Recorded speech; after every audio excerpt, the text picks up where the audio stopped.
Hi, ಇದು Sunday vlog ಆಗಿರುತ್ತೆ. ಎಲ್ಲ ನೈಟ್ ಸುಮ್ಮನೆ ಹಾಗೆ ಡಿಸೈಡ್ ಮಾಡಿಕೊಂಡು ಚಿಕ್ಕಲೂರಿಗೆ ಹೊರಡೋದ ಅಂತ ಹೋದ್ವಿ. ಚಂದ್ರಮಂಡಲ ಪೂಜೆ ಮಾಡಬೇಕಾಗಿತ್ತು.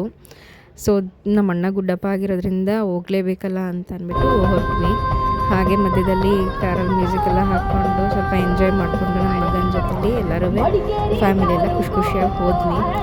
ಹಾಗೆ ಹೊಟ್ಟೆ ತುಂಬ ಹಶ್ವಾಗ್ತಿತ್ತು. ಟಿಫನ್ಗೆಲ್ಲರೂ ಸ್ಟಾಪ್ ಕೊಡೋಣ ಅಂತ ಕೊಳ್ಳೆಗಾಲದಲ್ಲಿ ಸ್ಟಾಪ್ ಕೊಟ್ಕೊಂಡು ಹಂಗೆ ಹೋಟೆಲಲ್ಲಿ ಫ್ರೈಡ್ ರೈಸ್, ಮಸಾಲೆ ದೋಸೆ ಅಂದ್ಕೊಂಡೆಲ್ಲ ತಿಂದು ಹಾಗೆ ಚಿಕ್ಕಲೂರಿಗೆ ಹೋದ್ವಿ. ನೋಡಿದ್ರೆ 2 ಕಿಲೋಮೀಟ್ರ್ ಬ್ಯಾಕ್ ಸೈಡೇ ವೆಹಿಕಲೆಲ್ಲ ಸ್ಟಾಪ್ ಮಾಡಿಬಿಟ್ರು. ನಡ್ಕೊಂಡೆ ಬಿಸಿಲಲ್ಲಿ ಬಂದು ನೋಡಿದ್ರೆ ಸಖತ್ ರಶ್ ಇತ್ತು. ಸರಿ, ಸ್ಪೆಷಲ್ ಎಂಟ್ರಿಗೆ ಮಮ್ಮಿ ಮತ್ತು ಪಾಪು ಹೋಗ್ತೀನಿ ಅಂದ್ಬಿಟ್ಟು ಹೋದರು.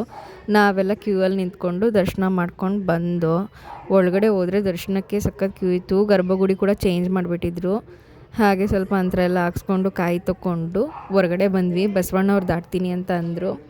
ಬಸವಣ್ಣವ್ರು ದಾಟಿಸ್ಕೊಂಡ್ರೆ ತುಂಬ ಒಳ್ಳೇದು ಅಲ್ವಾ ಅಂದ್ಬಿಟ್ಟು ದಾಟಿಸ್ಕೊಂಡ್ವೋ ನಾನು ಪಪ್ಪ. ಮೈಯೆಲ್ಲ ಜುಮ್ ಅಂದ್ಬಿಡ್ತು ಅದು ದಾಟಿದ ತಕ್ಷಣವೇ.